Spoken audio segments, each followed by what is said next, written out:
Yeah, excited for this game. Okay, I want to hit one more thing before we get out of here.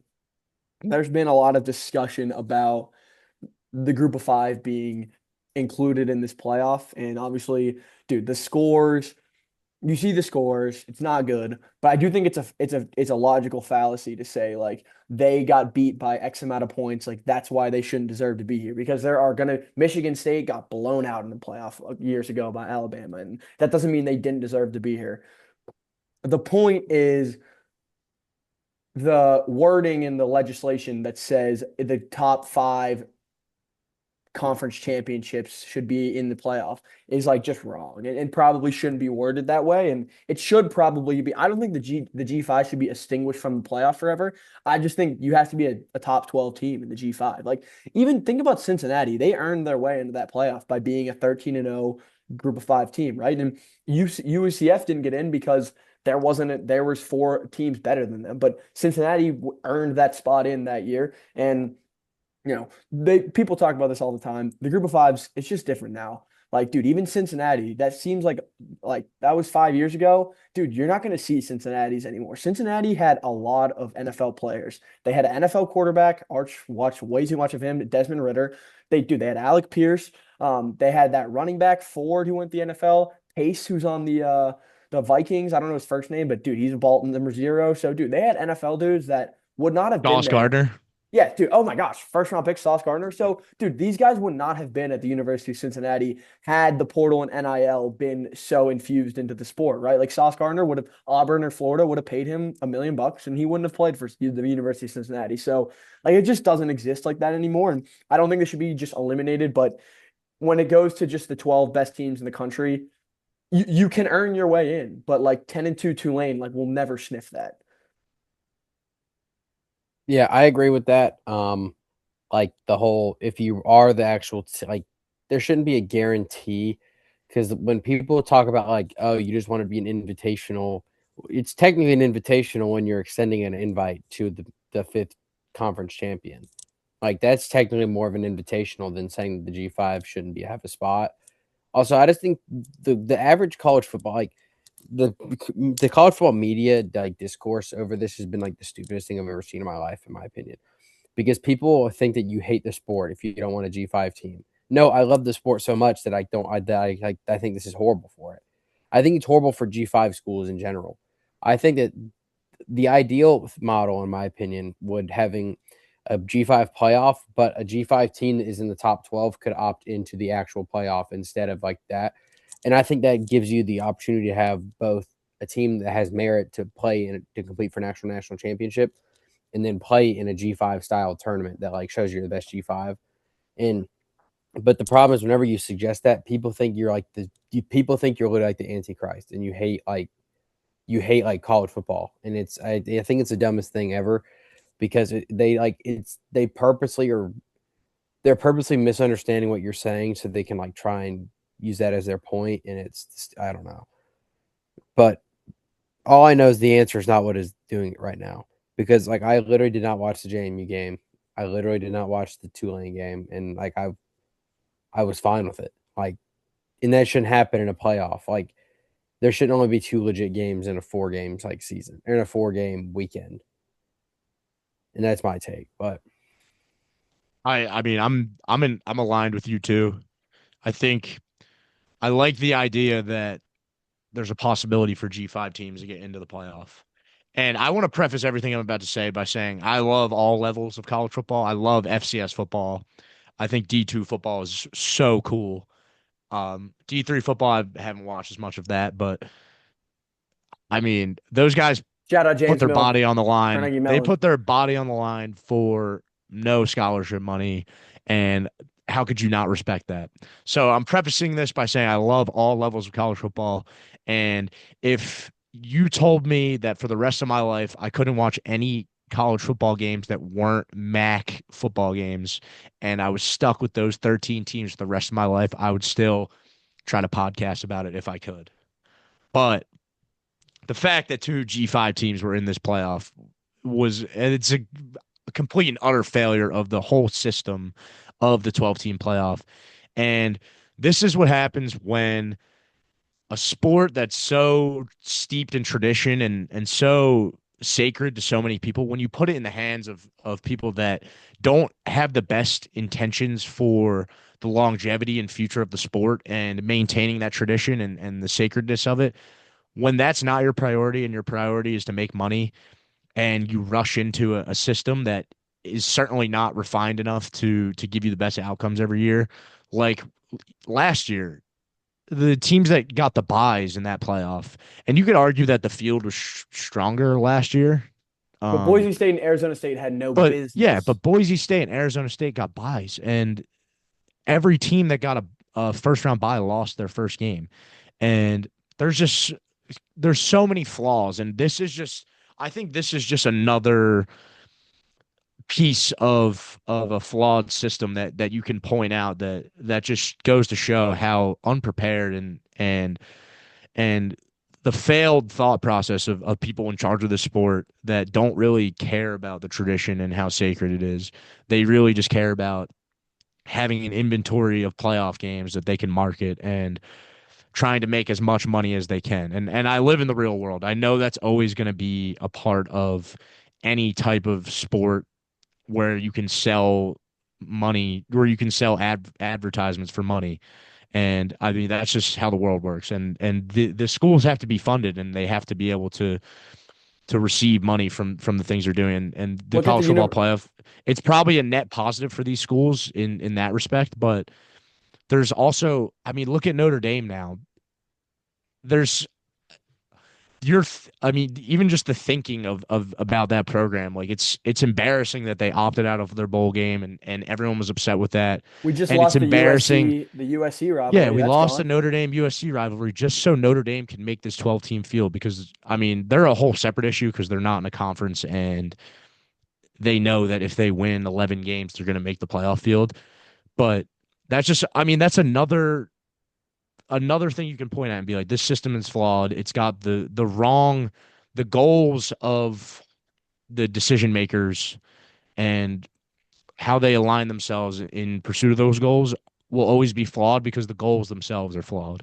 So there's a lot of things you can point at now about how the game is or the game and the playoff is set up it's going to continue to go down this path as long as the people in charge of the sport are not really worried about the sport itself. They're worried about selling advertisements and having an inventory of games where they can sell advertisements for it. So I mean this is just it's another I think this issue isn't even that big of an issue. I think yeah, sure. We'll make it so that the top 12 teams are the ones that make the playoffs. There's no more automatic qualifiers. We start a G5 playoff. Those are all things that I think would help the system itself and help the format of the college football playoff. But ultimately, it doesn't really matter because decisions will continue to be made to service the goals of making money as opposed to service the goals of having a healthy and a healthy sport that can last a long time with the way it's currently structured. So I think yeah, those games were embarrassing and it's really dumb ultimately that those two teams made the field when you think about some of the games that you could have had. And I mean, it just is what it is. I It's think the that's system is what it is. Yeah, I think it's that's there's nothing that you can do now to reverse all of the things you've done. So all you can really do is just keep fine tuning it, and we'll eventually have something that's probably gonna yield the best games, and that I mean that's gonna be a positive. But the path that we're going down now, it's all of these things that are happening, including this happening, is just a sign of a flawed system yeah. and it's run by the wrong people. So I think that was super well said, Duska. I'm gonna kind of put a bow on this and add to your points. The first thing is I will forever be a four-team truther. Think the four team was the very best way of doing the playoff. I think it placed maximum importance on the regular season, which is what makes college football not like the NFL. The NFL, it's all about getting into the tournament and then playing into to go to the Super Bowl. But in college football, historically, it's about just playing for school pride and trying to be as the very best you can. And then if you are earn your way into a very select field, you can play for a national championship. But a lot of times 7-6 Arkansas playing 8-4 Georgia. And like, you know why it matters? Because it matters. Because like that game, the football game is important to the alumni, the football players, the football alumni, the students, the faculty. Like it's just a big deal because it is. It's like a high school football. It's like a high school football game. The whole community comes out because like, dude, they want to support the community and like they care about this. Right. And that's like that's what college football, that's what originally drew me to the sport. I just loved it. And dude, again, another point that like this is the reason Saban got out of the gig is, dude, it's about player development, not to be an NFL player, to be a human and like to be a dad and to be like a good a good person to inject into society and be a leader and grow and mature and we've all played college football, the FCS level, right? And dude, never in my life did I have a chance of playing in the NFL, but dude, I got to grow a lot as a human being through the experience of playing college football, and I got to be around a lot of other young men and old men who are mentoring you to push you to be the very best version of yourself. And like that's the cool part about college football because most of these guys aren't going to make a living playing college football.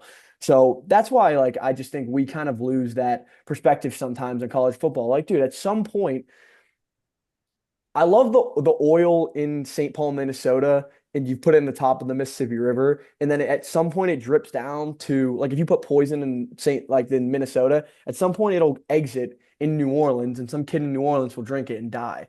And that's kind of where we're at right now with college football. Like, dude, my aunt and my uncle who love college football, like, dude, it sucks when you get to see a quarterback. Like, dude, they're Penn State fans, and they're like, Grunkemeyer, like, he's not gonna they really liked Grunkemeyer coming in and like playing well and like dude you're probably not going to see that kid anymore, like sadly, like it's sad that like you're just not going to like get a kid from high school and like he just develops and you watch him kind of grow. Like dude, the Quinn Ewers are few and far in between. A lot of the times it's mercenaries, like dude, even like Joe Burrow, Jaden Daniels, they all transfer from other schools, like um even Dante Moore did too, right? Dante Moore started at UCLA. Yes. So, dude, yeah, Dante Moore, like freshman year at UCLA. So, dude, like Fernando Mendoza, Cal, like, and I'm not saying it's like the ugliest thing, but dude, at some point, like, dude, you lose fan appetite, which is what brings me to like the next point, dude. Bo Horvath, the Navy quarterback, said something this week. He was like, I think it's funny how teams use the term brotherhood, but they get 30 new portal kids every year. Like, dude, we're an actual brotherhood where like you come in as a freshman, you develop to your senior year, and like you're the only team you got. So like, dude, as a Navy fan, like bringing this back to the G5, like, dude, we don't deserve to play. The Navy should never touch the playoff. Like, we're just not that caliber of athlete to go play Oregon. But like, dude, that's why college football is great because like I still care. Like, I can't wait for us to play Cincinnati on January 2nd and like try to go get 11 wins. And like we beat Army this year and we were 7-1 in the AAC and we didn't get in the AAC tournament because like for the right reason. Like, dude, the AAC got it right. The ACC didn't. The AAC said, "Hey, the top if it's a tie, if there's 3 7-1 teams, the two highest ranked teams, if there's no head to head, are going." And the ACC said, "We're just going to add up your wins of the wins of the teams you beat," and like just a joke. But like I think it's fun being a Navy fan and or being a G5 fan. Like we don't care about the playoff. Like that's not the goal of the season. And you know, it's nice. It's like refreshing. Like that's like my outlook as a fan. But for most like fans, like that's really just not what it is. Like there's Oklahoma fans that are gonna scream about Venable's job because he didn't win a playoff game. But it's like, dude, he beat a lot of teams that they were they beat Tennessee. Like, does that not matter? I also, I mean, I don't want to speak for you, Arch, but I know that I know I've seen how important Georgia football is to you and to other people. And you went to the Georgia versus Marshall game this year. Like I want your perspective on like if there was no like carrot dangled in front of your face, like if there was no 12-team field, potential national championship, blah blah blah. Like say Georgia was just competing for the SEC every year. Like that wouldn't change your level of passion or level of interest for the team. And I think that's an No. important point too because the the fan bases of the schools that are in the playoff, even those fans, they were fine with the format how it was when it was a 4 team or when it was the BCS or when the newspapers voted for who the national the national champion was. They didn't care necessarily about what it was that they were playing for. They just cared that their team was playing and they wanted to root on their team and be a part of their community. I mean, you can speak to that more, Arch, but that's what it seems like the passionate fan perspective it will always be, and it doesn't really matter what the end result that the team is playing for is. Yeah, I mean that's like the whole thing I said whenever the 12th team just got like announced. It was like cool. Like I think that basically just guarantees Georgia's never going to miss it. And like they didn't really change because like I still like that. I came on here like a month ago and people were saying why. I think it was probably a month ago. Whenever it was like the whole SEC, does Georgia want to go to the SEC championship? I was like, yeah, I think so. Like because I think winning an SEC championship still means something. And like if we won the SEC championship like we did last year and we lost it like we lost to Notre Dame, I still wasn't like mad at the season. That's like in like that's what like Kirby's been touching on. I remember he was like, "Does anybody care about things like this?" And like you should. And the fact that the people don't, then they try and say that the players don't. But really, this is the media people telling the players that they shouldn't. Like such a ridiculous concept to me because I still think they're like when I go to the watch the Marshall Georgia versus Marshall, I don't think can this team win a national. Like I obviously think that in the back of my head. My main reason for going there isn't is Georgia going to win the national title? Is Georgia going to win this game? And obviously they probably will, but like they probably will like when they're playing Marshall, like they'll win that game obviously. But it's like I don't. It's not the playoff. It's not the end all be all like some people have made it out to be.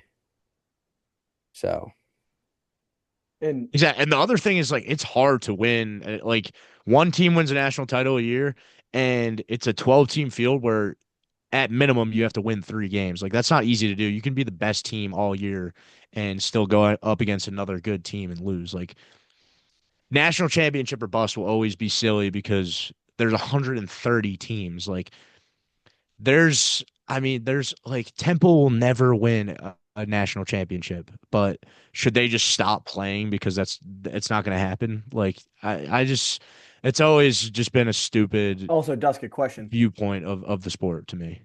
Question. How many, we both played 5 years of college football. How many times did we win 8 games in our lives in One college? time.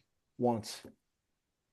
One time we won eight And I'll games. never not talk about that. I mean, that was best football team I've ever been on. I'll never not talk about being on that team. And we only won 8 games and we lost in the first round of the FCS playoffs, but I mean it was still a You win successful eight season. games, that's like a Yeah. huge year. Like it's so hard to win 8 football games. So like that used to like be like, oh yeah, you win. Now it's like the benchmark's like 10. It's like, how many 10-win seasons do you have? And it's like, I get it. And we all use it as like a talking point because we're talking about the playoff, and that's where like the media wants the attention to go to. That's where they can market it, and that's where they can just suck money out of the sport. But winning 8 games is not like is no slouch. Like especially in the SEC. Like dude, Tennessee, they weren't as good this year. Dude, they had some bad turmoil when losing their starting quarterback in after spring ball. Like that never happens ever. Like dude, that scenario happening, it's like what?